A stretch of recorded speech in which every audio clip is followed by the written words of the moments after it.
Yes, that's true.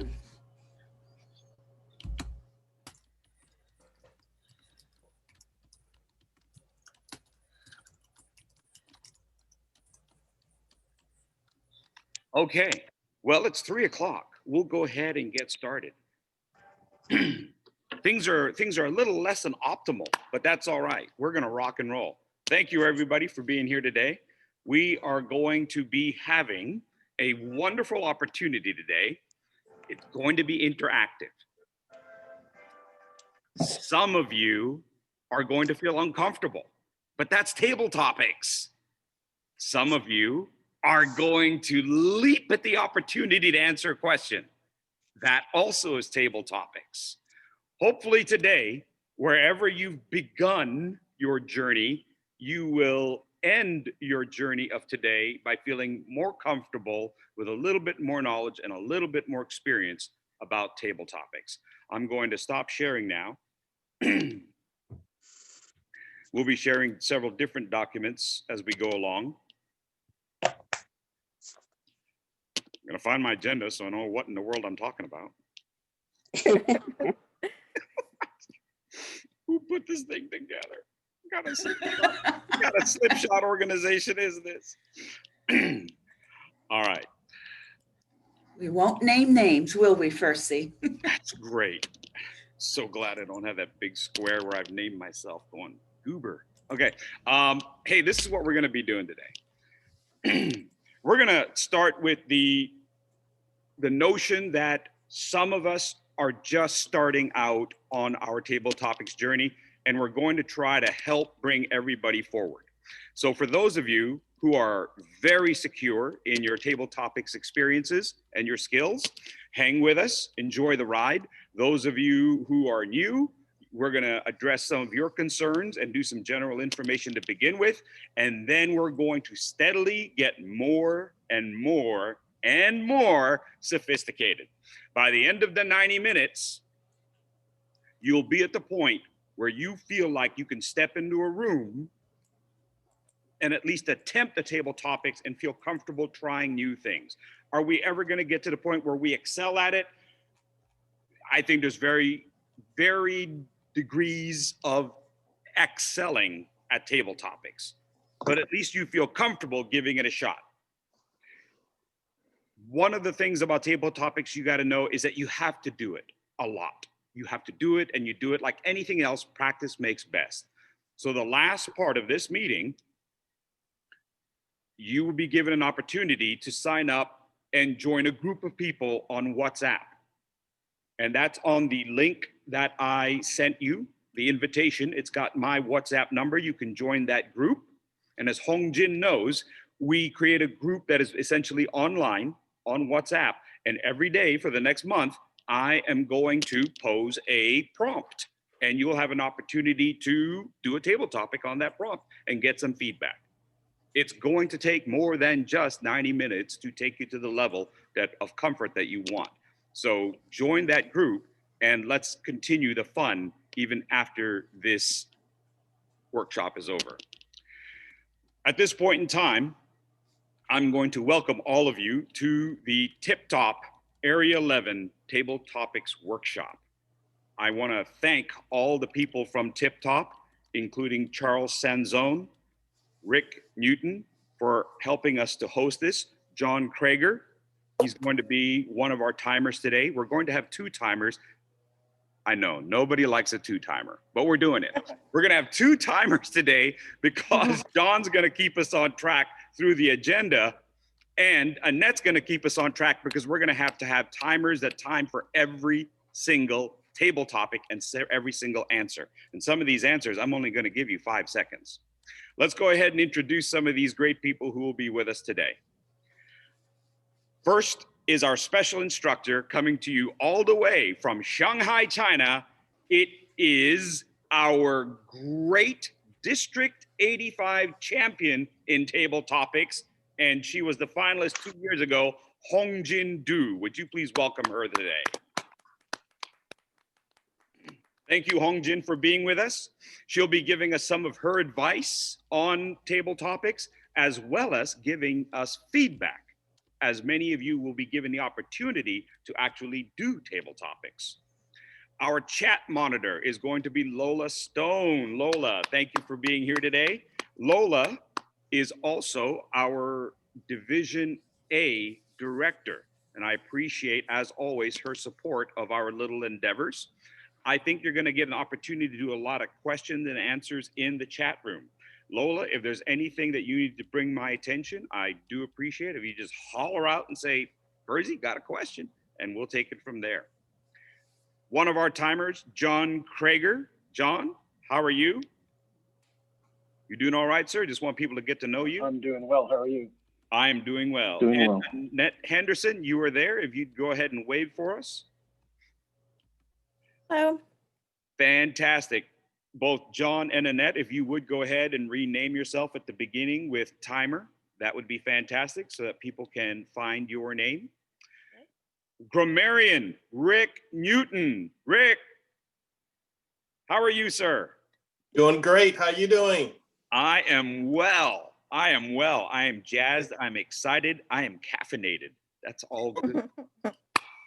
Everything you need to do a table topic.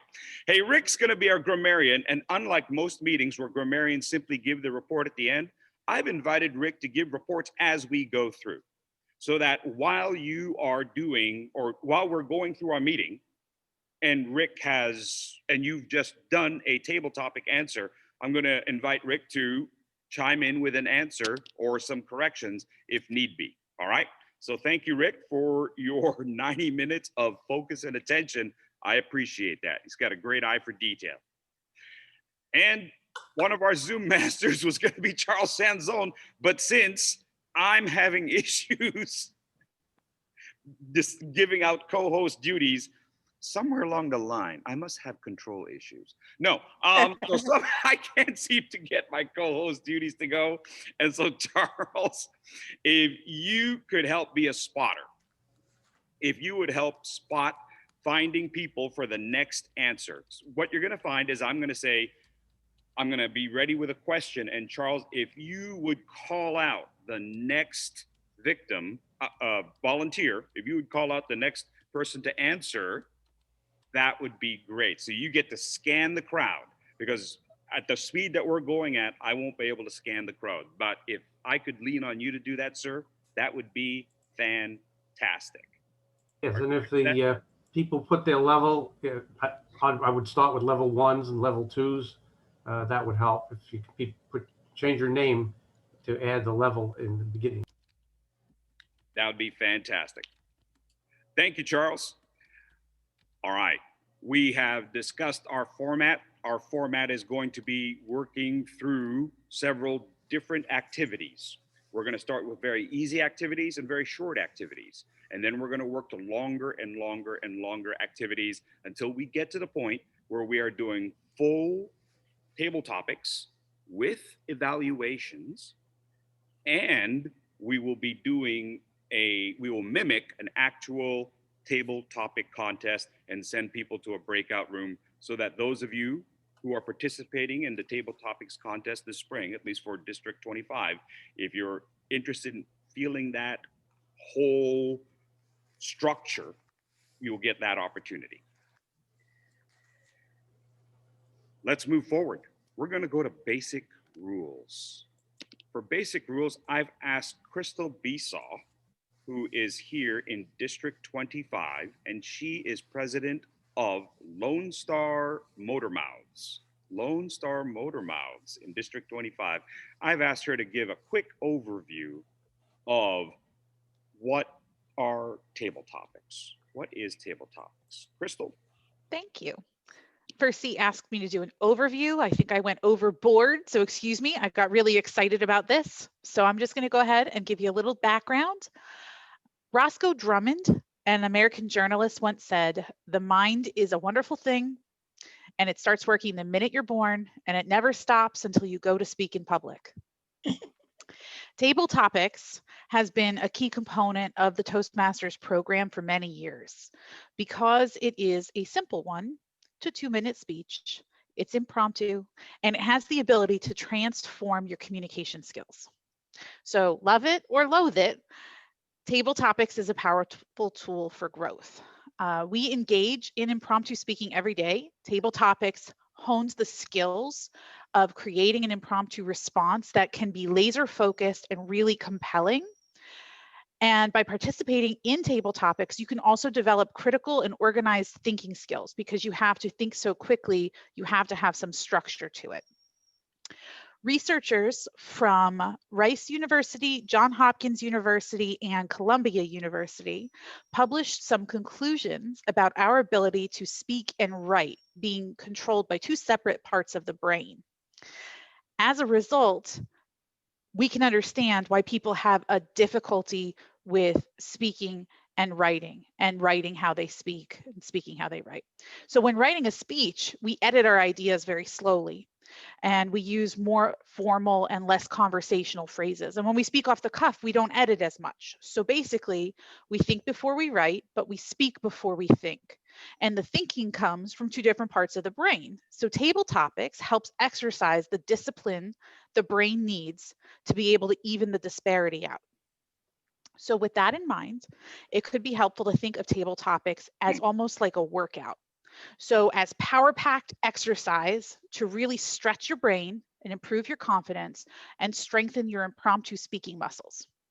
The variations of this are endless, the fun is limitless, and the benefits boundless. So the next time you have the opportunity to do a Table Topic speech, try to remember that Roscoe Drummond quote that I mentioned a moment ago, but with a tiny revision. The mind is a wonderful thing, and it starts working the minute you're born and never stops, especially when you exercise your brain. So let's make sure we all are aware of what this workout is going to look like. The speaker will be chosen, the question will be announced. Your response should express your thoughts very clearly and succinctly, lasting 1 to 2 minutes. You must speak for 1 minute to qualify, and you will be signaled by a green indication. Yellow or amber signal will be noted through the midway point of your speech, so 1 minute and 30 seconds. And you will see a red signal at the maximum time allowed at 2 minutes. You will have 30 seconds after the red signal to finish, and at 2:31, you would be disqualified. Fantastic. Thank you very much, Crystal. I tell you, I asked Crystal for a little bit and she gave us a ton, and that was awesome. It was awesome. Crystal, by the way, is also my assistant area director for Area 11. And as you can tell, she comes prepared. She comes prepared. Rock and roll. Thank you so much. We're going to move forward with evaluations. How do we evaluate according to Toastmaster International? How do we evaluate the table topic in the table topic contest? To help us with this is one of my mentors and immediate past president of Afterburners. This is going to be Setma Maddox. Setma? Thank you, Percy. Can you put up our Yes, I can. ballot? When you are going to a table topics contest, you're either considered to be part of a judge, you're going to be a judge, or you're actually going to wind up kind of taking notes on your own. And here's the thing about knowing how people are going to be judging a contest. It helps you as a person doing the table topic to understand what you need to be doing appropriately. When you're looking at the table topic contest, judges, guide, and ballot, you'll find that this is divided into actually 3 major areas. It's content, development, and language. In each one of those, there's some subcontents. Speech development. Speech development has to do with, are you using effective words? Are you making sure that your purpose is being known in your particular speech that you're doing? You have a body. You have an opening, a body, and a conclusion. That's what speech development is all about. So your organization is very important. The second portion of that is your effectiveness. Effectiveness is, does it make sense? Is it logical? Is there a sequence there that you're actually following, and are you showing enthusiasm? Do you have some things going on there that actually can bring your audience into you? The second section is development, and that has a subsection of physical. Your body language. What is your body language like? What is your facial expression? What is your vocal variety? Does it go up and down, or are you monotone? I've sat through many a speech that was just everybody was talking like they were all on just one level. So please be sure that you're using some kind of volume and flexibility in your voice. The third major section is your language. This one is going to be interesting because what is the purpose of your speech again? Did your audience actually think this was appropriate to them? Is this something that they are aware of, or something that makes them think about? And the correctness of your pronunciation and your word selection. This sometimes gets to be a little bit of a problem for some people because they like to use a few words that may not be exactly appropriate. Please be sure that you're using appropriate grammar, appropriate English, and you're using not major filler words that you could find something else for. One of the things I suggest is that you actually take your ballot, and all of these things are on the back side. If you could roll down all the way down to the second page, you'd find that on the back side of your ballot, you would have exactly what I just told you. And that is all written out. Look at it. There is something in there that says that judging is subjective. Please remember that. Everyone has their own likes and dislikes about what someone does, but there's some judging ethics here involved. And that means that you will try your very best to be non-biased. You don't want to be biased. Avoid it at all costs.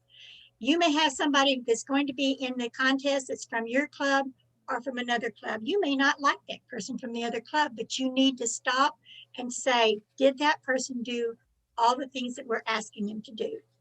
Did they provide an opening, a body, a conclusion in their speech? Did they use vocal variety? Were they effective? Did they use a lot of physical contact, physical gestures, facial gestures? Did they raise and lower their voice? Was it appropriate to the audience, what they were saying? And did they use appropriate grammar? At the very bottom, I always suggest that people take their ballot and fold it and start with number 10 is actually number 1, and they write down their scores. Their scores will be based upon 30 to 16, 0 to 30 on the very first one, and on down the line, when you look at this, you'll see there's some scores here. You write those scores in, you will tally it out. At the very bottom, you will wind up putting the person's name that has the highest score, the second person, but you also need to remember to place the points and circle, and then sign it, because if you don't sign it as a judge, it's not effective and it's not considered to be appropriate. So this is one of the things I suggest you go out and look at. If you don't have this particular piece of paper in your hand right now, what you need to do is go out and get it. It's on the website at d25toastmasters.org, and you can actually go through this and judge other people while they're doing their table topics. Thank you, Mr. Toastmaster. Woo! Thank you, Setma. Thank you, Setma. Fantastic. And I dropped that form in the chat box also. Oh, Thank you. brilliant. Brilliant. Thank you. Brilliant. I'm going to throw something else into the chat box for our next section. I found this online. What I wanted to go through was to simply go, well, are you out of spotlight? Stop video, stop spotlight. Sorry, I'm now trying to do that. There we go. Okay, good. I went through and found some structures. It's from a site that included about 8 different structures. I've dropped that into the chat. So for those of you that are unfamiliar with table topics, there's no one right way. If you're looking for a silver bullet, this is not the spot to get it. But we've got a couple basic structures that they have alluded to that can help you. And that's what I'd like to cover now very, very briefly. The first one is a pretty simple one, and that's what they call PREP, P-R-E-P, point, reason, example, point. So when you are given a topic, make your point, answer the question. They ask you, do you prefer pens or pencils? Pens or pencils? Well, I prefer pens. give your reason, give an example because I use pens, so forth and so on. And then I give my answer again. And that is why I like to use pens. Fairly simple. It's a 2.5 minute maximum time. You're not going to be able to squeeze in a ton of examples. So give the one example. So again, it's prep, P-R-E-P. Give a point. Yes, I prefer pencils. The reason why I prefer pencils is because pencils allow me to do a lot of shading. I can get a little darker, I can get a little lighter. For example, when I am sketching something out, I can make the carpet a little darker and make the sunlight a little lighter. This is why I prefer pencils over pens. There it is. That's the first one. That's the basic one. A lot of people like that one. Add in a little call to action at the end, and all of you should have pencils too. And you're done. Pretty simple. The second one is pendulum. Do you prefer pens or pencils? Well, I like pens because, and then switch over after you've given your reason for pens. I also like pencils because, and then tell us which one you like. That's pendulum. Give one idea, give the second option, choose which one you like. Tell us which one you like. Back to you, Table Topics Master. Fairly simple. The third one is called balance. These get tricky now. You give one option. I like pens because. You give the second option. I like pencils because. And then unlike the pendulum where you choose one or the other, on balance, you choose the middle ground. But who uses pens and pencils when you can have an iPad and do all kinds of cool things? Yes? So you have pendulum, which goes left or right. You have balance, which gives us the left and the right, and then you find the middle ground. Next option, light bulb. I got an idea. In the light bulb, you talk about the problem. Many of the table topics that we get, there's a problem to resolve. Talk about it first. State what the problem is. Explain what the cause of the problem is. And then, here's my answer, the solution. In this case, don't give your answer at the beginning. Give your answer at the end. First, state the problem. Discuss the cause. And then give your solution at the end. Next option, timeline. The beginning, the middle, the end. A beginning, a middle, and an end. A beginning, a middle, and an end. That seems so basic to us. And yet, sometimes when you're given a table topic prompt, your mind is scrambling. And you accidentally, it'll happen, you accidentally jump towards the end. If you can catch yourself, you can still put that on pause, go back to how it started, go through its process, and then jump to the end. Does this make sense? So you want to start your story at the beginning, the historical, the present, the future. But if you somehow accidentally jump into the future, just put that on pause for a moment, go back to the beginning, the historical, and then the present, and then say, and that's where I come to my answer on the future. And you look brilliant. Don't tell everyone, oh, wait, I got ahead of myself. No, don't do that. Don't do that. You don't have time for apologies in a table topic. Go cut to the chase. Go back, move yourself forward, and just say to the audience, I meant to do that. Next, Zoom, the Zoom structure. Micro, macro. You can sometimes address a prompt by talking about the overview and then go to the source. Or you can start at the source and then pull back to the overview. each of these is possible and can work for you depending on how you really feel about it. So consider the micro and then go to the macro, or start with the overview macro and then go to the micro. Either way, there's a structure in place that brings your audience to the same conclusion that you have. Last but not least, storytelling. Being able to tell a story. What some people do with storytelling, and I'm not telling you you should do this, I'm just telling you that some people do this. What you can do with storytelling is you can have a couple of stories in your pocket. You've got 3, 4, 5 different stories in your pocket from your life. And you can use those stories to make your point stick in the audience's mind. Nothing stays with your audience like a story. Nothing stays with your audience like a story. But if you have to come up with a story on the spot, could be tricky. Could be tricky. So have a couple of stories in your pocket if you choose. Be ready to adapt any one of those stories to a prompt that may come at you. Sometimes these stories come from what you know most and what you know best. I've been a teacher for 25 years. You don't think I'm going to pull a story from my life as a teacher? Oh, yeah. Oh, yeah. Now, once in a while, I really try to pull from something outside of that, but in a contest situation, I might go to my reflex.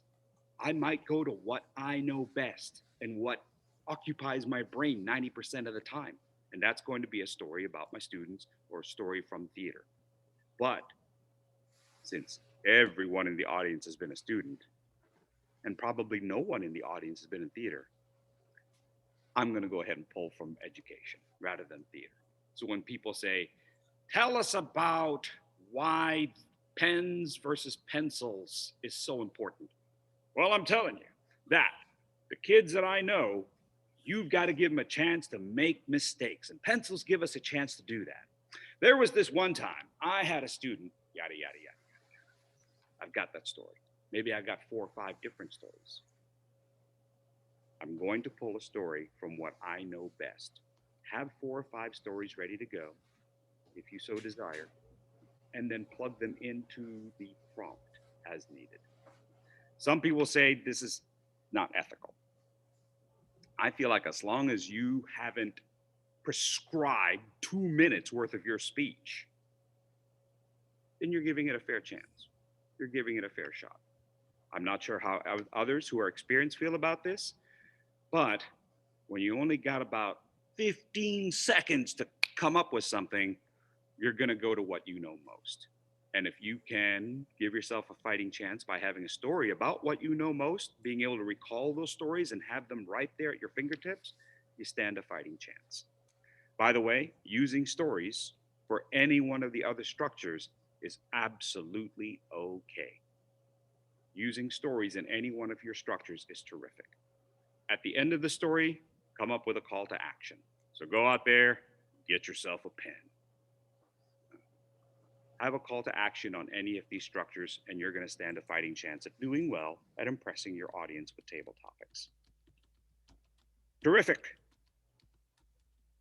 We're going to move into some quick think activities, and this is where we're going to get all of you involved. Ladies and gentlemen, thinking quick on your feet is what table topics is all about. So now we're going to get you thinking quickly on your feet. Let me demonstrate what it is that you're going to do. I have with me one of my students. See, 90% teacher, right? Ready to go. I have with me a student. Thank you. And we're going to demonstrate an activity. We're going to come back over here. And I don't have my glasses on. Hello. All right. Oh, wow. There's a lot of people. Okay, so here's what we're going to do. If I had you live, this is what we'd be doing. But since throwing a ball at my laptop isn't really a smart idea, we're going to do it slightly differently. I'm going to throw you the ball. The ball represents a question. or a prompt. So for example, I say, name a color. Purple. Just like that. I say color, you give me purple. Name a food. Spaghetti. Just like that. Name a city. Memphis. Excellent. Thank you very much. We'll bring her back in just a little bit as we demonstrate something a little bit more sophisticated. You will have 3 seconds to do this. You must answer in less than 3 seconds. These are very easy prompts. Don't worry. We're not going to ask you about your political affiliations just yet. No, we're not going to do that. All right. Ladies and gentlemen, a color. A color. Hongjin, color. Blue. Fantastic. Ernestina, color. Oh, what we're going to do, I forgot to do this. Would everyone go ahead and unmute? Red. Fantastic. Amanda, a color. Great. Cassie, a color. Purple. White. Great. Denise, a color. Yellow. Great. Oh, Denise Light, a color. Oh, sorry. Yellow. Oh, I just said yellow. Terrific. Thank you. Wayne, a color. Great. I think you said brown. It looked like brown. I'll accept brown. That's great. Dee Dee, a color. Blue. Great. Linda Joyce, a color. Blue. Great. Amanda, a city. Chicago. Great. Summer, a city. Los Angeles. Sarah Beal, a city. Houston. Darlene, a color. Turquoise. Charles, a color. Green. Setma, a city. San Antonio. Gary, a color. Cyan. Darlene, a color. Tan. Let's go back to cyan. Has everyone ever thought about cyan? How did cyan get so much authority? Have you noticed that? Where did cyan come from? Cyan has so much power. You have a printer and all of a sudden you run out of cyan and it holds up the whole process. You've got to go to a store, buy some more cyan so that all the other colors can play nice. I It's a digress. blue-green. I know. When did someone think that? You want to know why they call it cyan and not teal? Because you can charge more for cyan. All right, moving forward. Lola Stone, a city. New Orleans. Summer Martin, a city. Baton Rouge. Celeste, a color.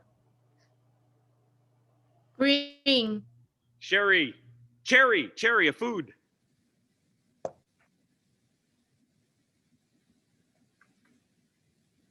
Cherry, I'm sorry? a food. My internet's cutting out. Okay. Name a food. Dogs. All right. Hongjin, a food. Hot pot. John, a food. Spaghetti. Wayne, a food. Red beans. Ernestina, a food. Fajitas. You know, we can't do this topic very much because everybody gets hungry. Amanda, a food. Fries. That's great. Liz Brenner, a food. Birthday cake. Laura, a food. Hamburgers. Liz, a color. Yellow. Laura, a color. Chartreuse. Laura, a city. Mahia. Great. As you get really good at these, I start to double up on people and they start to have to do it again and again and again, right? Because some of these folks here, man, they're good at this kind of stuff. Like Laura, our president, she's sharp. She is sharp. Amanda, marble. Amanda, a city. San Antonio. Liz, a city. Rome. Crystal, a city. Austin. Crystal, a color. Orange. Crystal, another color. Blue. Charles, a food. Lasagna. Charles, a color. Green. Charles, a food. Hot dog. Excellent. Lola, a food. Is hot dog really a food or is that more like a byproduct? I'm just kidding. I'm just kidding. It's great. Lola, a food. Tacos. Lola, a food. Tacos. Lola, another food. Um, I thought she was going to say tacos again. I Yes. was like, Bertie, she's got you beat here. You can't get her. red beans and rice. Lots of Terrific. Lola, another food. Burritos. Excellent. Lola, a city. New Orleans. Celeste, Baton a Rouge. city. Okay. Celeste, a city. Puerto Rico. Darlene, a city. Youngstown. Darlene, a color. Brown. Darlene, a car. A kind of car. Kia. Excellent. Ernestine, a color. Peter. Amanda, a car. Mercedes. Wayne, a car. Volkswagen. Wayne, a food. Green beans. Sarah, a color. Blue. Sarah, a food. Broccoli. Sarah, another food. Chocolate. Annette, a food. Salmon. Annette, a color. Salmon. Nice. He's the winner. Nice. That was- Oh, that's brilliant. You know what I mean? The fast thinking. We tend to freeze up because we're not forced to think that fast and speak that quickly. Like what Crystal was saying, we speak faster than what we write. So we have to get used to taking those ideas with us. We're going to go into the next part of this. You're now going to have 5 seconds. You must come up with 2 of these. You must come up with 2 of these. So, ready? We're going to start Percy? appropriate. Yes, Before you start, are we supposed to be timing the 3 and 5 second people? we were, but everybody's doing really well. So I'm going to let you Yeah. relax on that. Okay, great. But thank you for asking. That's perfect. All right. You have to come up with 2. And appropriately, we're going to start with desserts. Gary Lee, 2 desserts. Cookies and cake. Excellent. I'm not sure I would have accepted cookies and cream, Gary, just saying. Amanda, 2 desserts. Pie and ice cream. Good. Annette, 2 desserts. Banana pudding and carrot cake. Cherry, 2 desserts. Ice cream and Oreos. Wayne, 2 desserts. Bread pudding and chantilly. John Krager, 2 desserts. Banana pudding and key lime pie. Rick Newton, 2 desserts. Ice cream and cookies. Ernestina, 2 desserts. Brownies and chocolate chip cookies. There is a reason why I asked for 2, and that's because oftentimes in a table topic, when we want to give examples, we'll often give 2 and then explain the 2. I've tried extending this to 3 and I blew it. I ran out of time and I didn't have a chance to do a conclusion. Go with 2. Go with 2. That's my suggestion. You can give 3 examples, but if you really want to develop the idea in 2.5 minutes, then you will want to go with 2. So be ready for 2. Charles, 2 desserts, please. Ice cream and pudding. Laura, 2 movie titles. Gone with the Wind and The Lost Planet or something like that. I just Stepha, 2 movie titles. Imposters and Terminator. Lola, 2 movie titles. Die Hard and Karate Kid. Lola, thank you so much for not going Die Hard 1 and Die Hard 2. I thought that's what she was gonna do. I was like, "Well, that's cheating. You can't do that." Hey, we all have standards here, okay? Linda Joyce, 2 movie titles. Mothra and King Kong. 2 desserts, Linda Joyce. Chocolate pie and chocolate mousse. Denise McConnell, 2 desserts, please. Creme brulee and vanilla ice cream. Denise, 2 movie titles, please. So None Go With Me and It's a Wonderful Life. Darlene, 2 movie titles. Hostel and Fletch. Sarah, 2 movie titles. Sound of Music and Frozen. Sarah, 2 more movie titles. Wreck-It Ralph and Frozen 2. Bam! Well done. Well done. Disney Channel. Dee Dee, 2 Let's have desserts. little ones around. Dee Dee, 2 desserts. Strawberry shortcake and pecan pie. Excellent. Hong Jin, resident expert, 2 childhood friends. 2 childhood friends. Oh, Amanda and Joyce. Ernestina, 2 childhood friends. I can't hear you. 2 childhood friends. Oh, Sylvia and Sylvia. Excellent. Amanda, 2 childhood friends. Deborah and Yvonne. Rick Newton, 2 childhood friends. Butch and Andre. Excellent. Rick, 2 ingredients in cooking. Olive oil, flour. Fantastic. Linda Joyce, 2 ingredients in cooking. Sugar and salt. Cassie, 2 ingredients in cooking. Cinnamon and nutmeg. Amanda, 2 childhood friends. Ooh. Brenda and Joyce. Amanda, 2 ingredients in cooking. Milk and eggs. Amanda, 2 more ingredients in cooking. Salt and butter. Nice. Hello, Melanie. You'll figure out what's going on here pretty soon. It's called The Host Embarrasses Me. It's a fun game. Thanks. Sarah Beal, 2 childhood friends.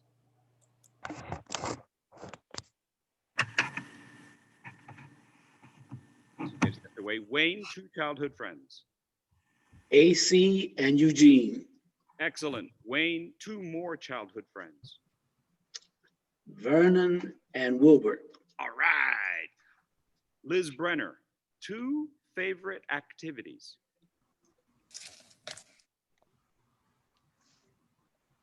Cooking and reading. Excellent. Well done. As you can tell, some of these can be very challenging because we've never had to think of them. I'm going to tell you something, just between us. The answers don't have to be true. What? You kidding me? Now, if we're talking about things like name 2 colors, then you kind of have to do it. But if they're asking you what's your favorite color, and you can't remember that color that used to be called teal, keep going to the store and buying, like the color is cyanide. No, just go with purple, go with black, go with green, whatever. But if you can't come up with your real favorite, then come up with one that you can support, because you only have a little bit of time. So go with it, go with it, go with it. And I think Hong Jin's going to cover a little bit of that as well. We're going to cover one more challenge here. 10 seconds. You have 10 seconds on this one. You all have been doing so well. Rick Newton, 2 things you like about your hometown. See, immediately, we're all trying to figure out which one's my hometown. I was in the military, I moved around. It doesn't matter. Come up with something. Or you go with, I don't have a hometown, but I've enjoyed living here and I've enjoyed living here. Does that make sense? Okay, Rick, I've bought you 10 seconds. You should have an answer. Oh, yes. I enjoy the openness. I enjoy the restaurants, and I enjoy the fishing. Fantastic. Denise Light, 2 things you like about your hometown.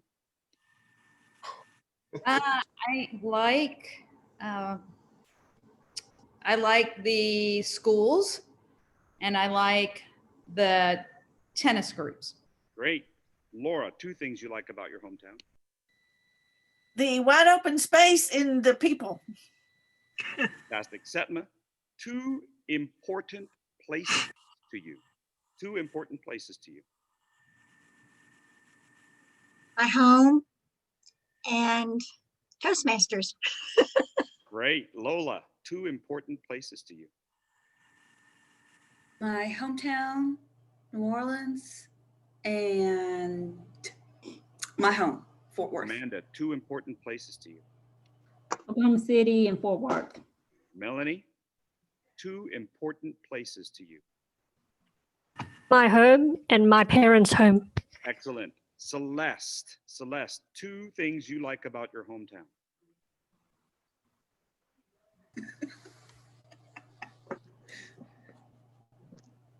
Walking around the neighborhood and talking to the neighbors.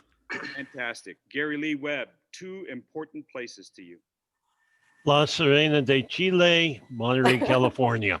Man, just saying some of those names is going to take 10 seconds. Well, Ernestina, 2 discoveries you have made about yourself. That I am afraid to disclose personal items, personal meanings to me. Excellent. Hong Jin, 2 discoveries you have made about yourself. That I can actually do table topics well. I can run really fast. Fantastic. Liz Brenner, 2 discoveries you have made about yourself. I can write and I can be funny. Great. Charles Sanzone, 2 things you like about your hometown. Warm weather and the wide open spaces. Denise McConnell, 2 things you like about your hometown. I love the fact that we live just up the street from the beach, and I love the weather. Charles, 2 important places to you. New York and Florida. Melanie, 2 discoveries you made about yourself. That I don't like public speaking. That I'm getting better every day. Great. 15 seconds or less. 15 seconds or less.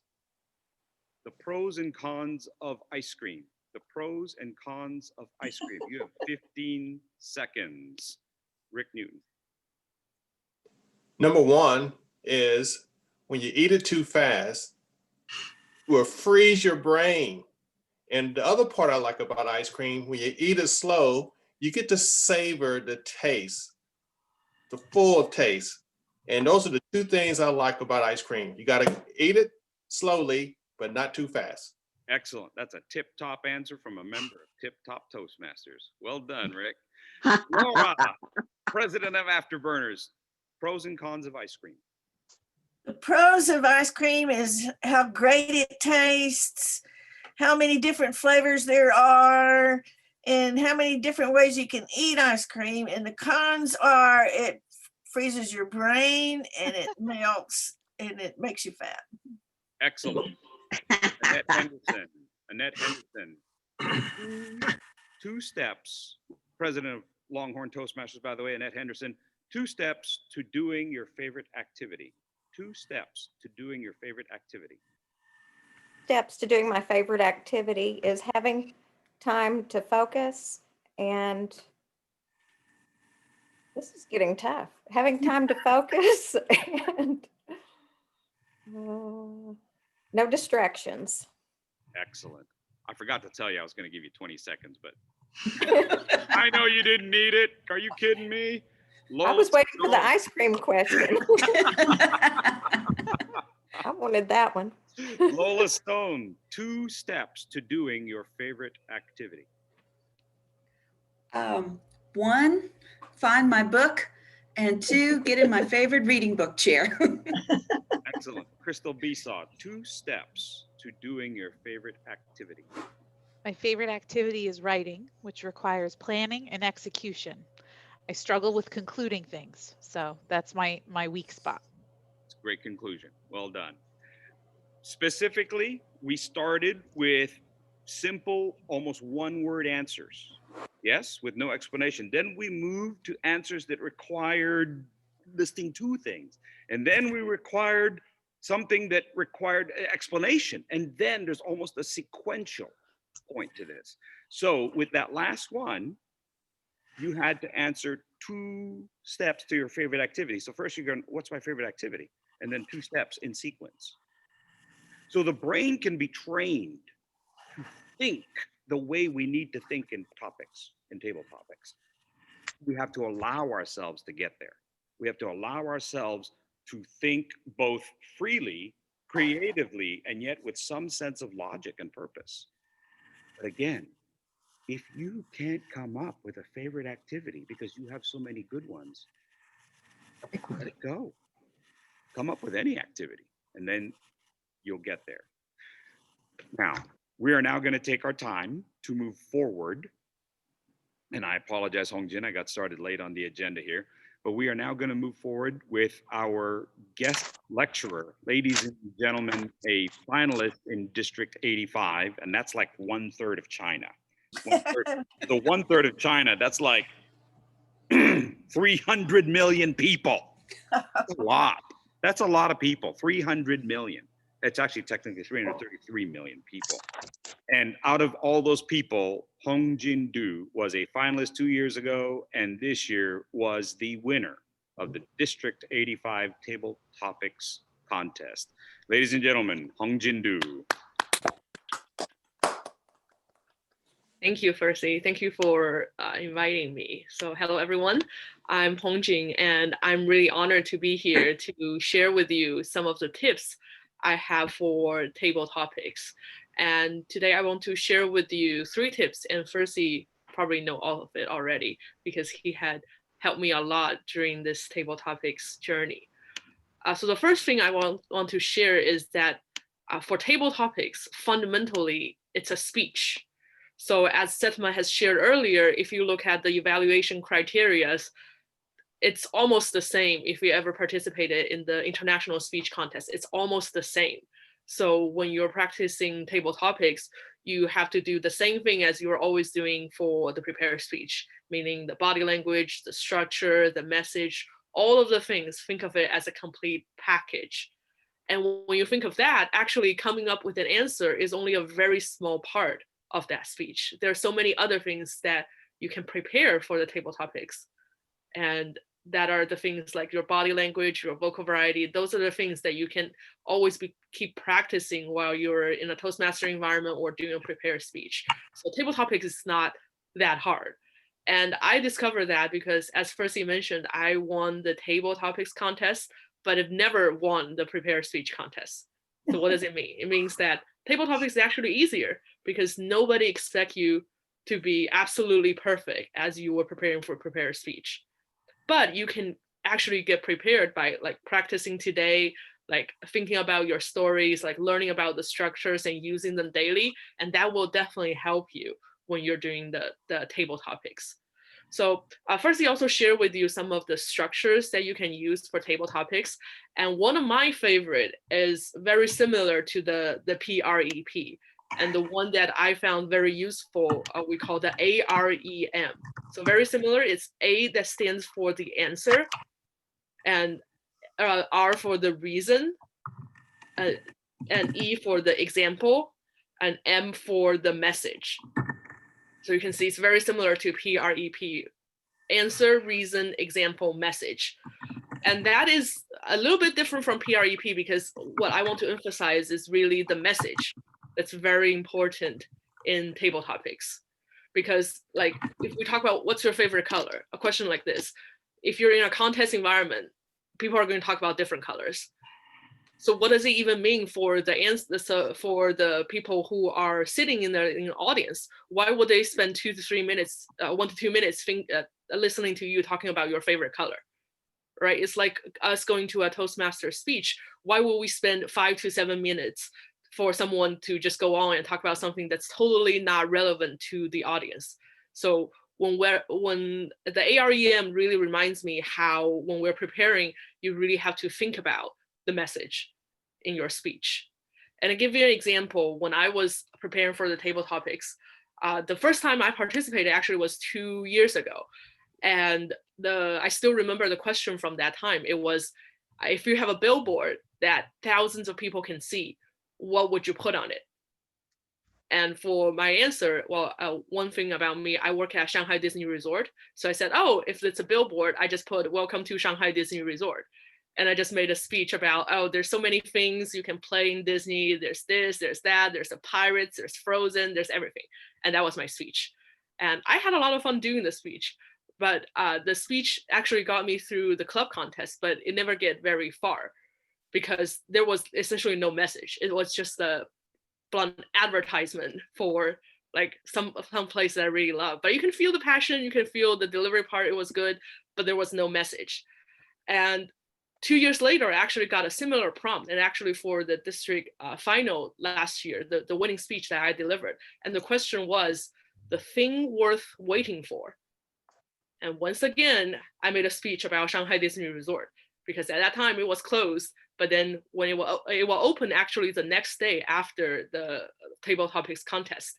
So I made a speech about, oh, there's so many things at Shanghai Disney Resort, but why is it the thing worth waiting for? It's not just because there's so many attractions that are waiting for, but what the opening of Disney represents. Because during COVID, the happiest place on earth, it was closed. And when it opens, it actually means that the thing that's worth waiting for is a great, beautiful tomorrow. That's the thing that we're all are waiting for. So you see the difference without the message, it's just like an advertisement. But if you add a message to your speech, that's what makes you stand out, especially when you're in the contest environment, when everybody's answering the same question. I think it's really up to the message that you try to deliver and what does the message has to do with the audience. That's really, really, really important. So my first tip, think of table topics as a speech, not just giving an answer, but think about what the audience can take out of the speech. What can they get? And really think about what messages you can put in your speech.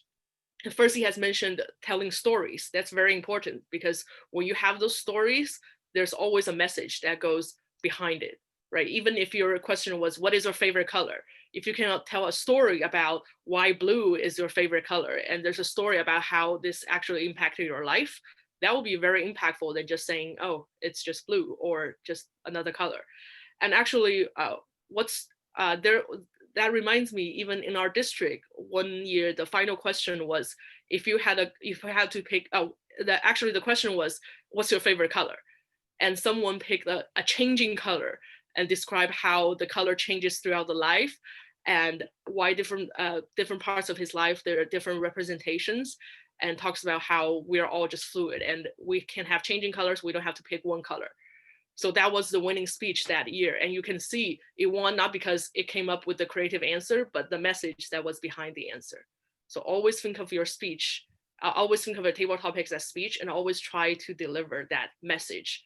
And I think that's the very key thing, the number one thing that you have to remember when you're doing table topics. And the second thing I want to share, first we already talked about a little bit, is even though the answer we look at the beginning, it might be a crazy answer, but you have to be sure that you have to have this faith that in the end, a speech will come out. No matter what you say, a speech will come out. And actually, this goes back to a few things. Take a few steps back. Sometimes when we have a table topics, it's not a question. It might just be a statement.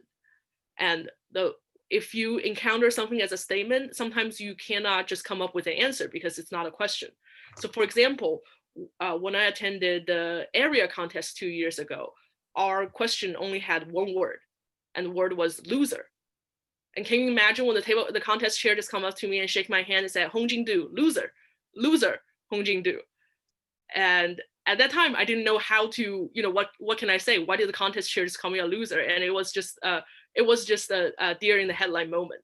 But then when I look back at that contest, I found out there are so many times that when we get questions, they're not actually questions, just a statement, and they want you to say something about it.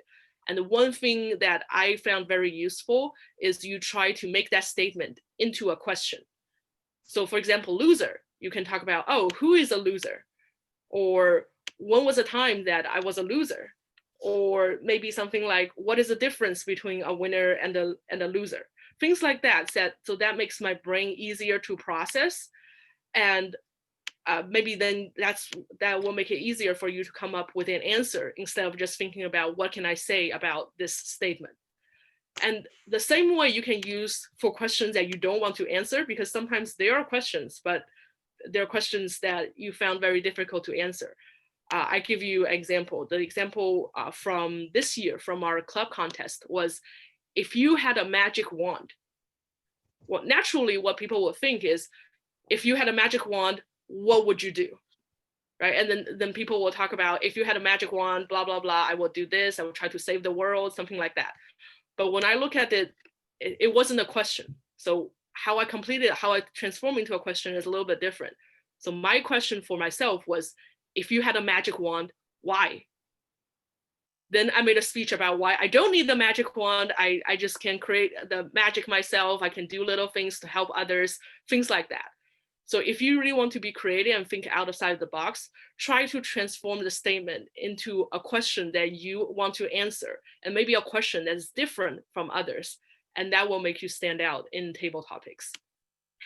And once you have the question and you have your first reaction answer, the second thing you want to believe in yourself is that in the end, you will get there. You will get to the speech. You will definitely find a message. You will be able to find a story. Because what we don't want to happen in table topics is, oh, I have a few answers, but I don't know which one to talk about. And if I talk about this, what about that? And there's so many things that go in my head. And I was like, oh, can I make a good speech? Don't let those things distract you, and always believe that in the end, you will have an answer and you will have a good speech. And I give you some examples I used. One of the ones that I still remember until today was our semi-final question 2 years ago. And the question was, the table topic question was, fortune favors the brave. And at that time, my English is not my first language. So I heard every word, fortune favors the brave. But when connecting them together, it's those idioms that I was like, I don't know what it actually means. So I understood each word, but I don't know what it means. So what did I do? I just asked people, so ladies and gentlemen, what does fortune mean to you? And of course, no one responded, because there's like 300 people sitting down there. And even if they responded, I couldn't hear anything.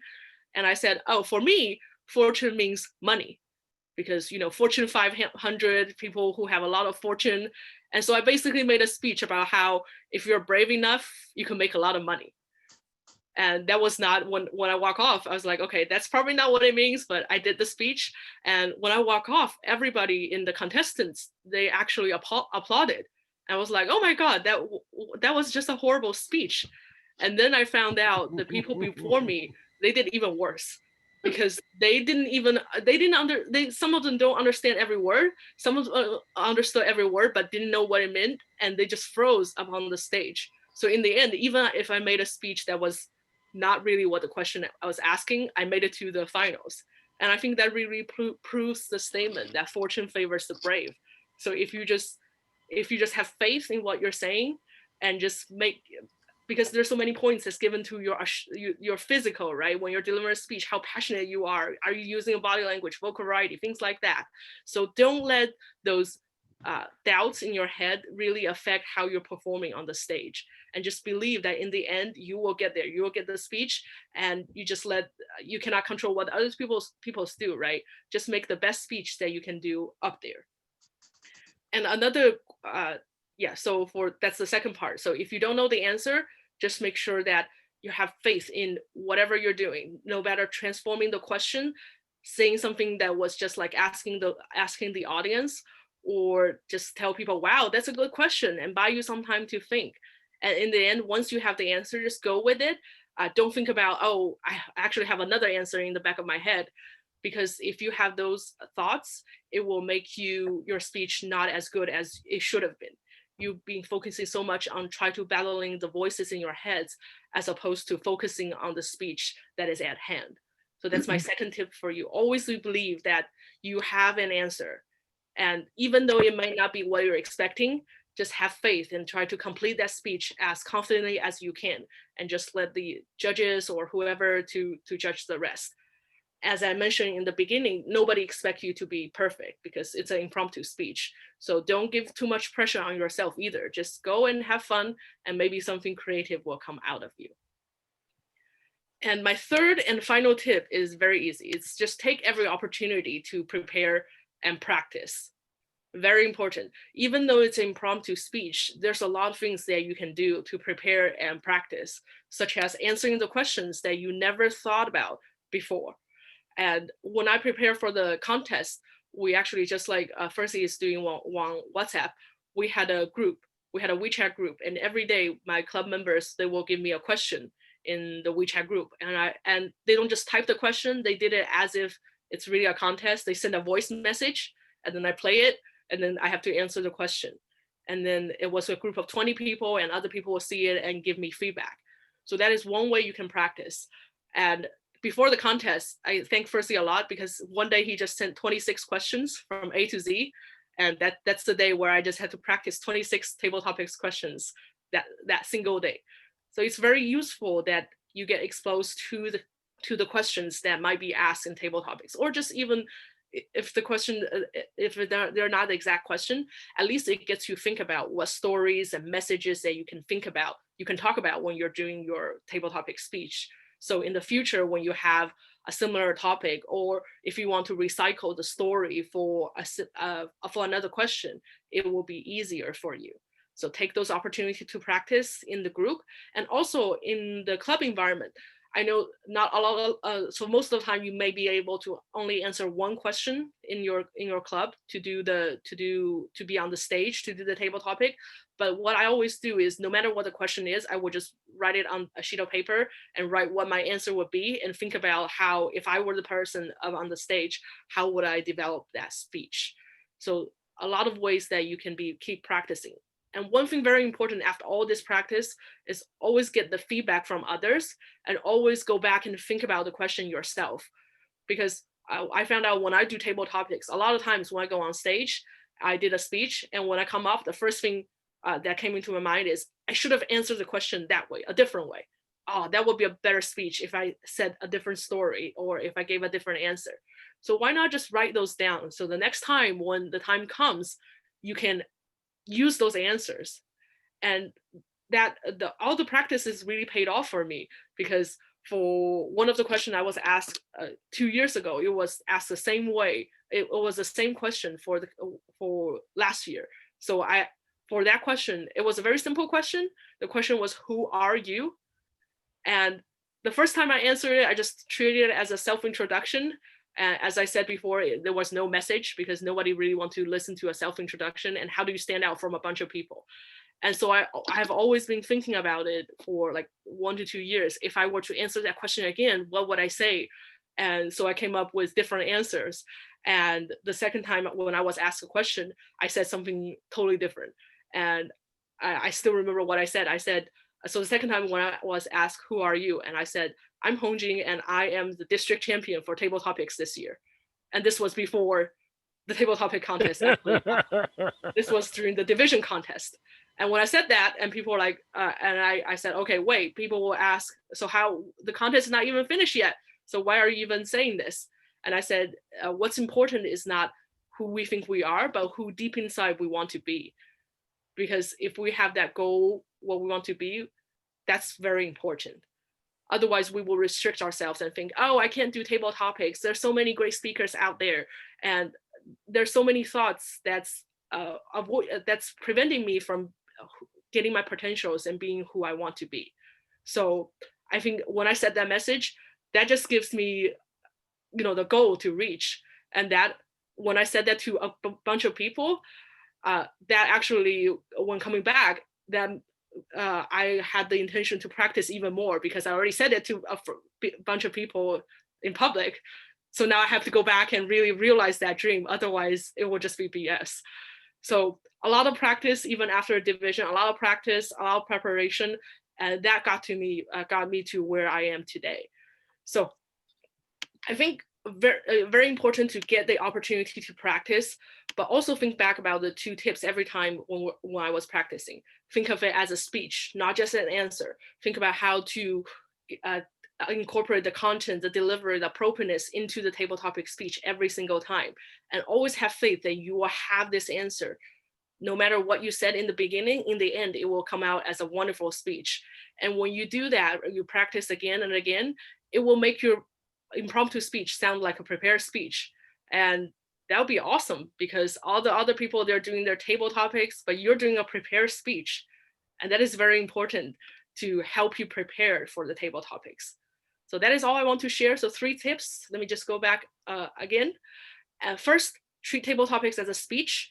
Think about the content, think about doing your delivery, the appropriateness, use every skill you use in your prepared speech for the table topics.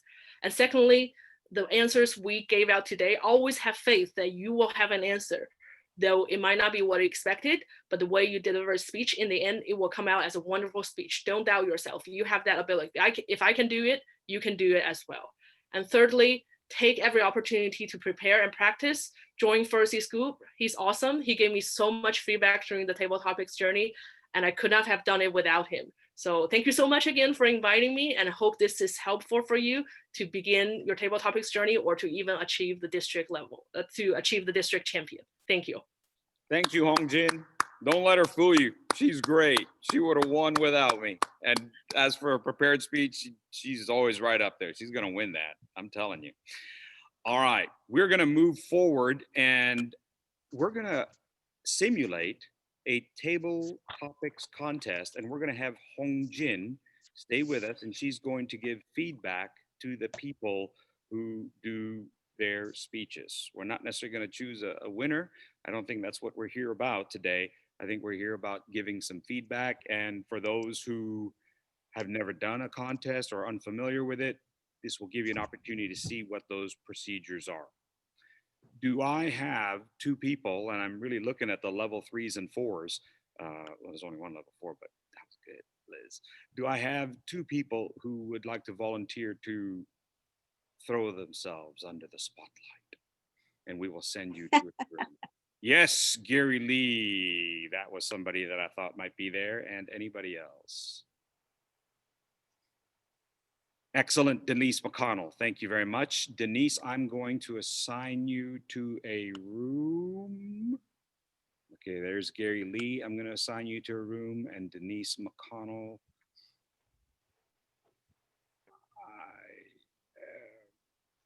There. Okay.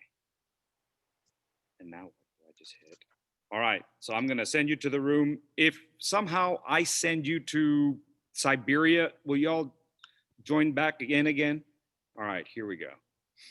Wait, that's not good. Go. Open all rooms.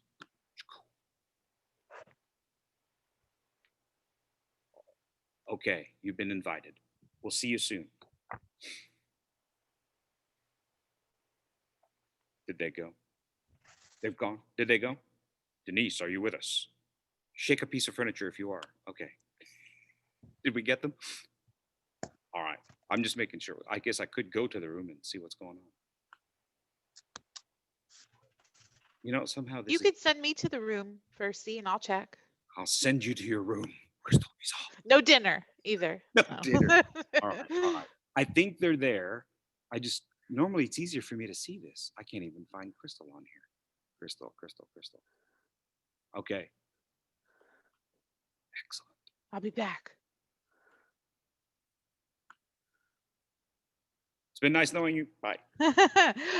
Do you want to text me when you want the next person to come back? Yes. Okay, cool. All right. Brilliant. Thank you. What? Did she go? Okay, it's just taking a little bit. Okay. The topic that I have chosen, the prompt, is going to be, what is your talent? What is your talent? All right. Which of my timers can time their speeches? Excellent, Annette, thank you. If you'll give them their, I'm gonna go ahead and pin you up there just to make sure that they can find you. Is that all right, Annette? Nope, that's not good. That's gonna be awkward, and you're not gonna like that, are you? I'll ask them to find you. All right, so right now, I'm going to move Gary Lee back into our group, have him go first.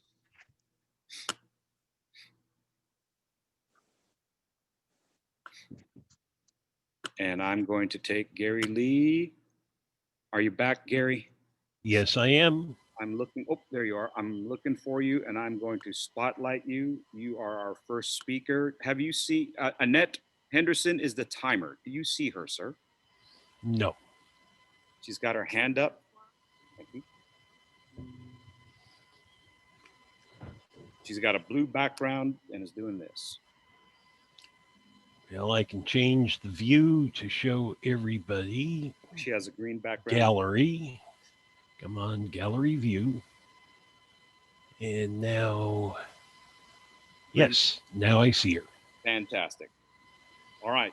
Your prompt, sir. Your prompt. Gary Lee, what is your talent? What is your talent, Gary Lee? I have several talents. I consider myself to be multiscient, not omniscient, but knowledgeable in many things. So I am a programmer, I'm a mathematician, I am a writer, and I'm a speaker. Being a communicator, of course, is probably the most important of those talents because we all need to communicate. Unless, of course, you live in a cave someplace 50 miles from other people. But in usual cases, we have to talk to other people. We have to interact. And as a writer, of course, I'm trying to talk to my audience. I do hope at some point to actually become a professional writer. At this point, I have 17 publications, some of which are semi-professional, some of which were free, but nonetheless, I have not managed to climb that cliff up to the level of professional pay. I've come close, nickel a word. Professional is considered to be 8 cents. So I am working on getting better, on expressing my thoughts better, both verbally, which Toastmasters is great at, and so is the NSN, National Storytelling Network, and as a writer in various writer feedback groups. So I would say that communication is my talent because I do it multiple ways, and knowing how to do math is simply background. Mr. Table Topics Master. Thank you, sir. Well done. Thank you, Gary Lee. Hongjin, do you need a moment or are we okay to bring in the second candidate? Bring in the second candidate. Bring her in. Excellent. Gary, I'm going to take you off spotlight. And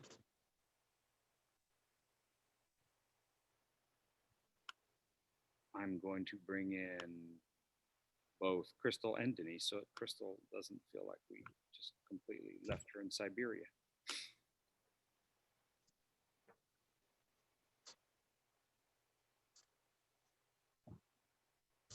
Hello. Hello. Thank you, Crystal. All right. Do we have Denise?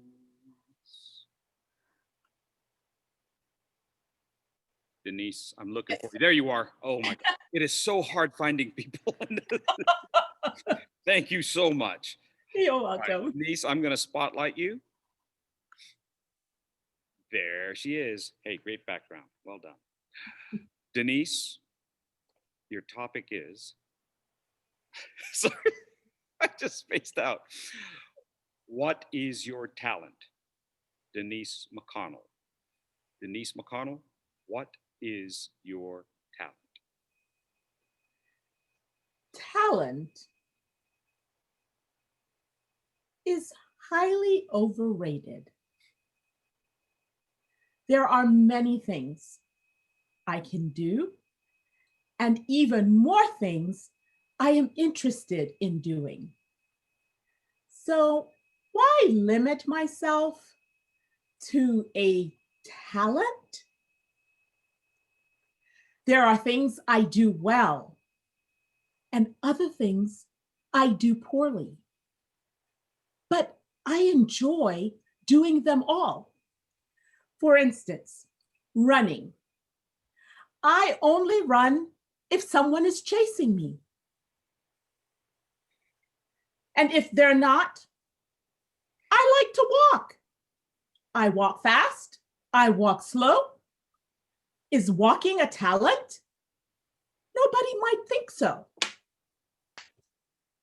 Now, the one thing I enjoy and have done more than anything else and tend to excel? It's singing. Oh, what a beautiful morning. Oh, what a beautiful day. Now, some people may say that's my talent, but there are other things I'm working on.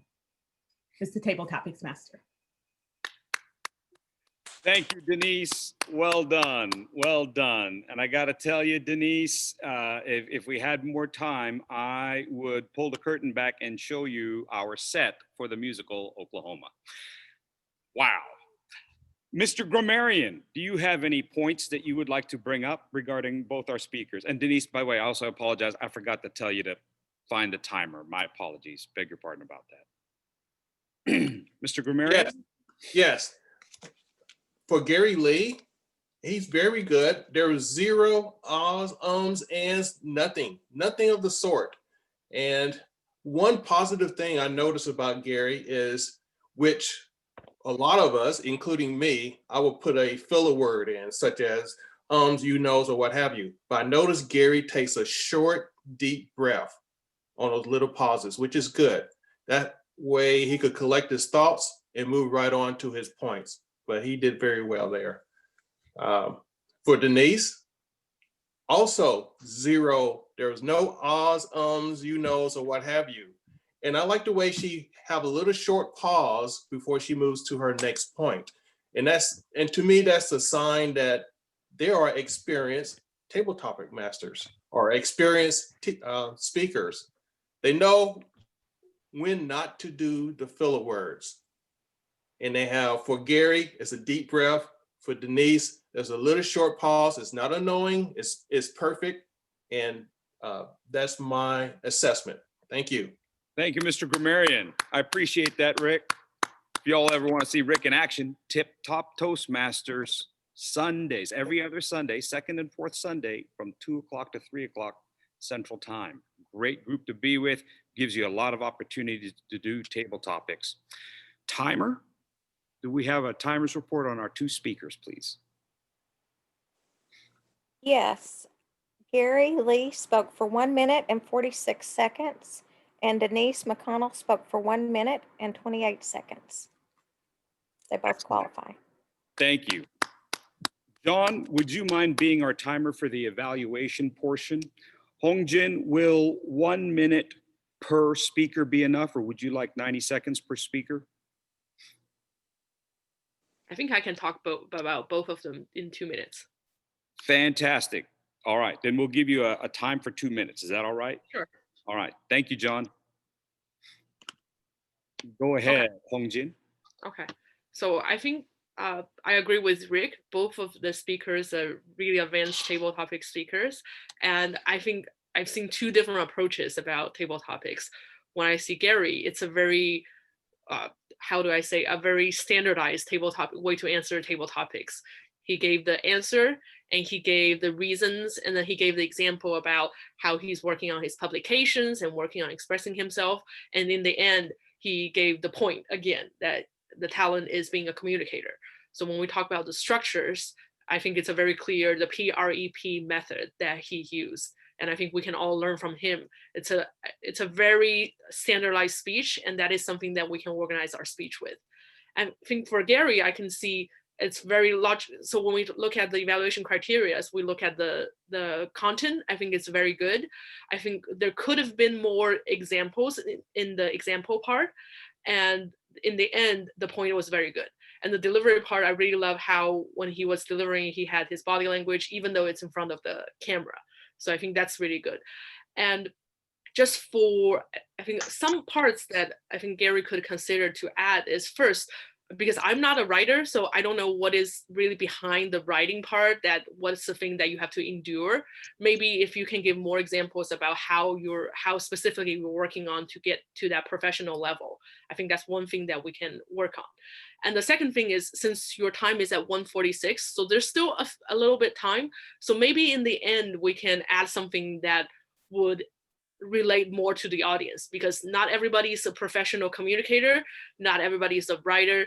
So what can they take away the speech from your speech? maybe you mentioned somewhere about joining the Toastmasters. Maybe to the audience, if they want to become a professional communicator, they could join Toastmasters as well, or how you have benefited from Toastmasters so other people know what is the value of Toastmasters, why are we practicing professionally, and how we can get there. So I think that's one thing in the end, how we can connect to the audience a little bit better. And for Denise, when we see her speech, I think the same thing could be said to Denise's speech. I think in the end, how we can connect to the audience even further. The audience, I think we all love your singing. We love your humor about how running and walking. But in the end, what does your talent has to do with us? In the beginning, you said talent is overrated. Maybe when we call to action to the audience is, instead of thinking about what talents we have, we just enjoy life. We do whatever we want. If we want to walk, we walk. If we want to sing, we sing. We can do whatever we want to in life. And if you say a message like that, I think that will relate to the audience even further in this short period of time. But overall, I enjoy a lot. Denise, I love how instead of answering the question, you went behind the question and you gave us a great singing, great humor. But in the end, if we can tie that a little bit to the audience and explain why talent is overrated, I think that will have more impact to the audience. So overall, I think as we can learn from the great table topic speakers, we all have great structures. We can add the delivery skills into our table topic speech.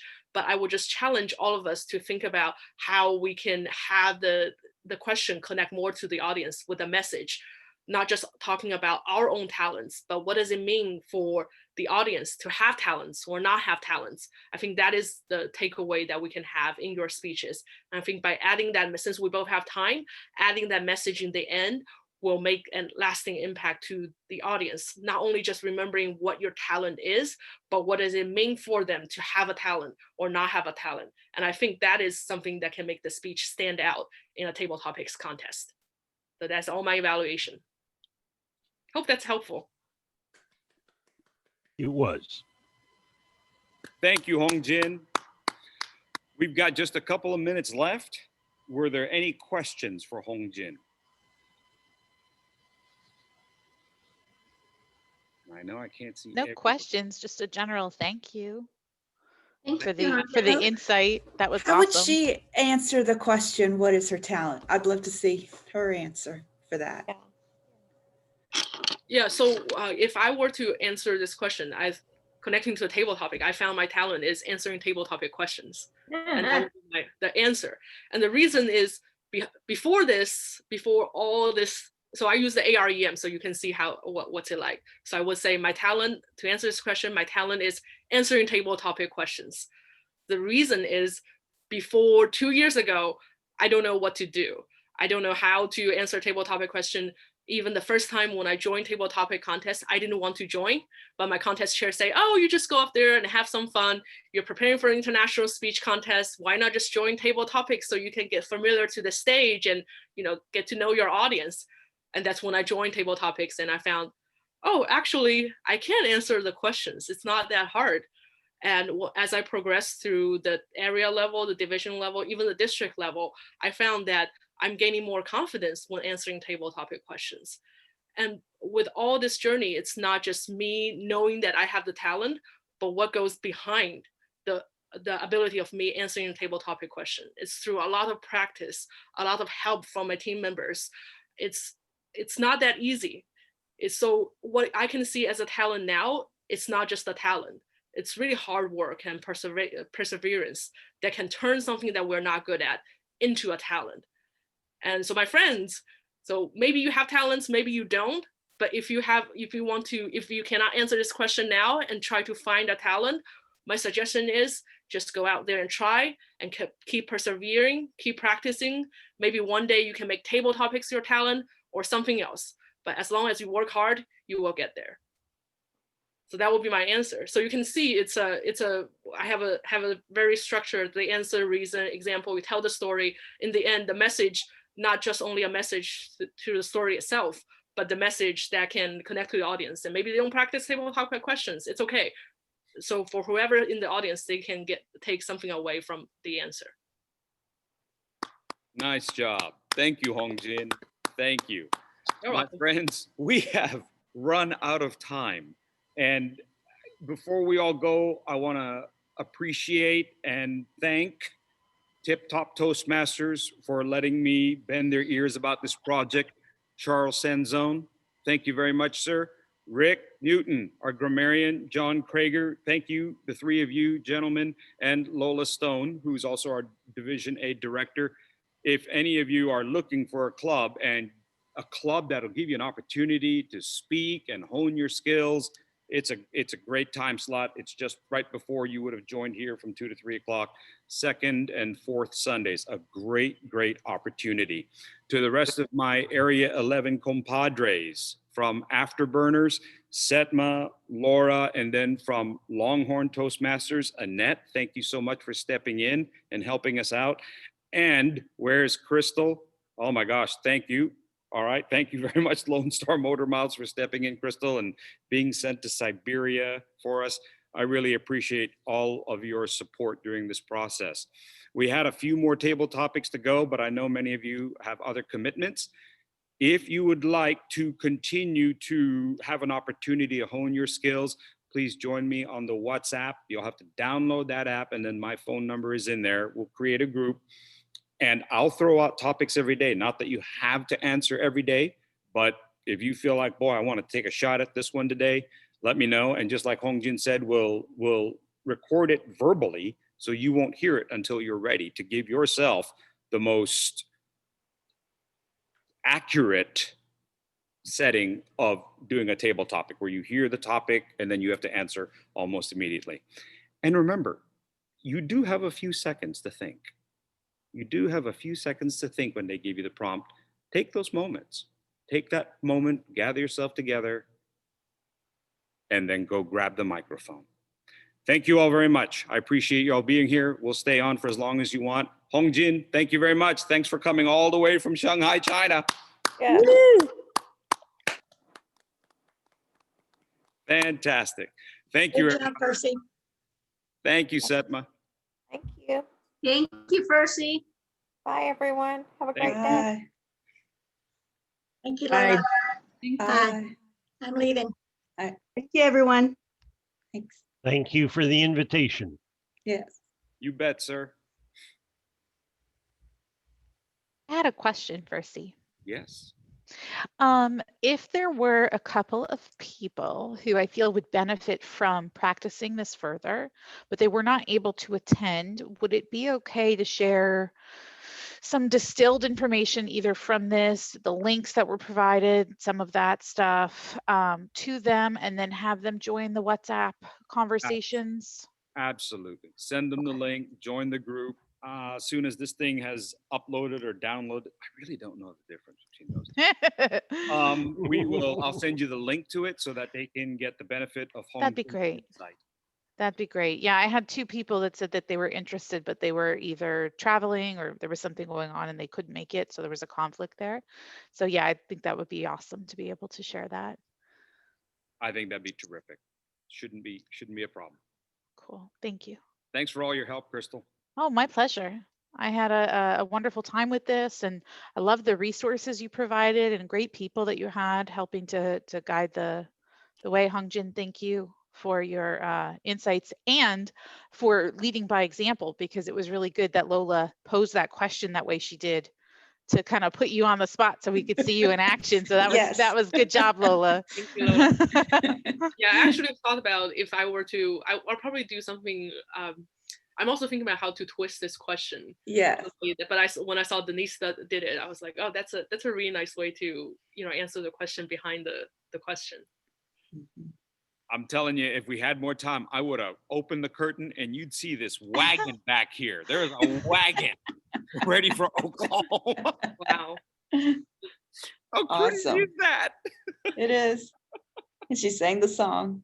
Yeah. Yeah, I appreciated that too, because I was thinking too, like, what would I answer? Just like Hongjin was saying, like, I think it's important to take the question and then kind of pose it to yourself, a self-imposed answer, I Practice. don't know. Yeah, that's tricky. First, definitely you'll work on finding how to set up a co-host. And I'll try and look myself to see if I can find where that is myself too. You know, in the past, I've been able to do that. Yes. It might be one of those things that has to be done prior to the meeting start. I don't know. I always leave that setting alone though, so.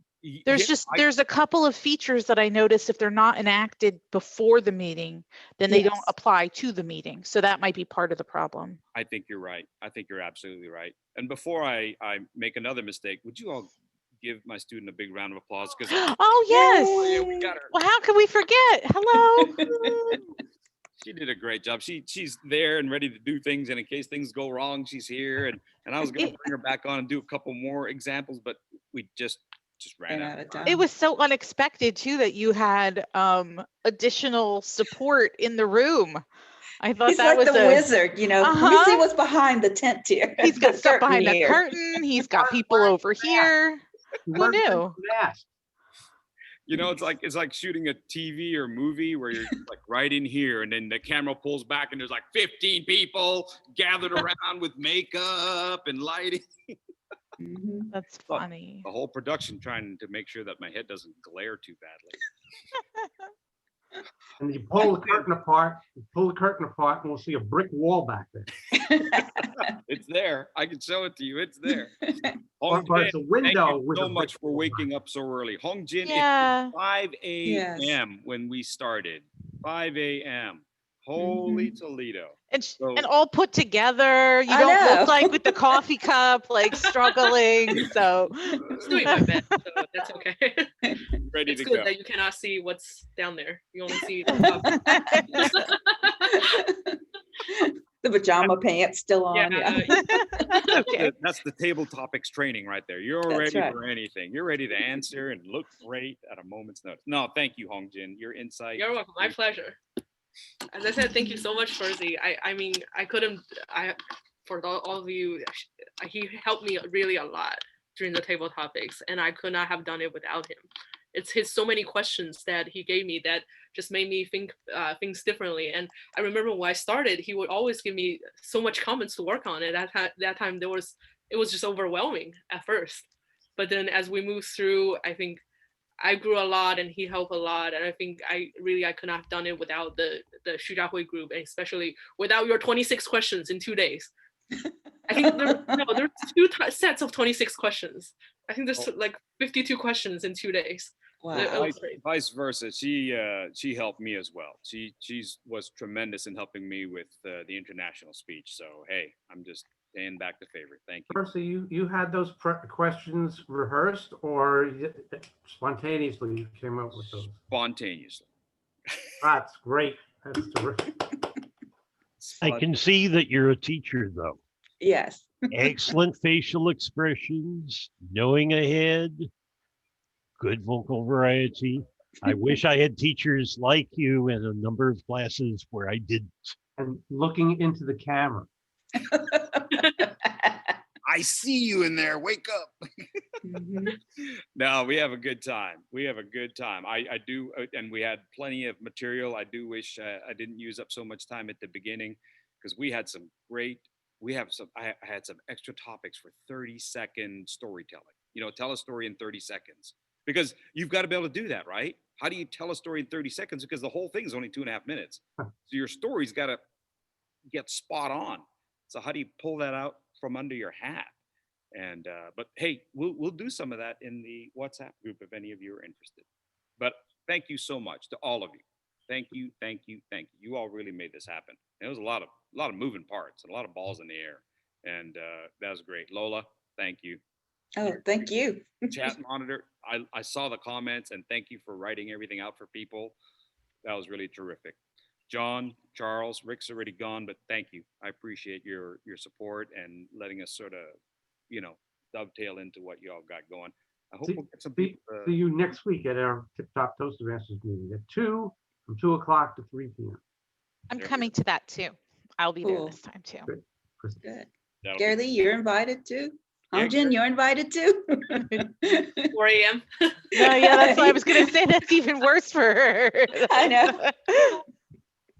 I'm Absolutely. hoping someday when this hour dies down, I'll be able to visit the US sometime. Oh, that would be awesome. That would be great. Mhm. Fantastic. Well, Be nice. We can meet in person soon. That'd be good. Hey, Gary, thanks for jumping into the deep end on that one, man. Well done. Level 3, we jump into table topics. Yeah. I was Use the hoping we- malapropism. Yeah, we got to have something for everybody, right? You know, if you're at the top of your game, then you want a little bit of challenge there. So None of us are at the top of our game. We can all improve. that's true. That's very true. I tell people all the time, the E means you must keep practicing and learning. And while I think I know a lot of things, I can always learn more. That is the nice thing about being a writer is you find out, oh, your character needs to know this. I don't know this. Time to research, time to learn. I have learned a lot of things I never expected to have any use for. That's awesome. It's Absolutely. always good to keep learning. Thanks again, everybody. You All guys right, are thank great. you. Thank you. Thank you. Really enjoyed it. Yeah, definitely. This was a great time spent. I enjoyed it. I met some really wonderful people, and thank you so much, Percy, for having this really creative way of doing something that I think is just at a foundation level, just really great for everybody to practice with. So, yeah, this reaches across the board, and it's really accessible. And no reason what you said in the email. Don't have 1 to 2 minutes to practice. I mean, come on, right? Makes sense to me. Fantastic. You guys are all great. Thank you very much. What a Thank you. way to spend the day. Thanks. You. Bye.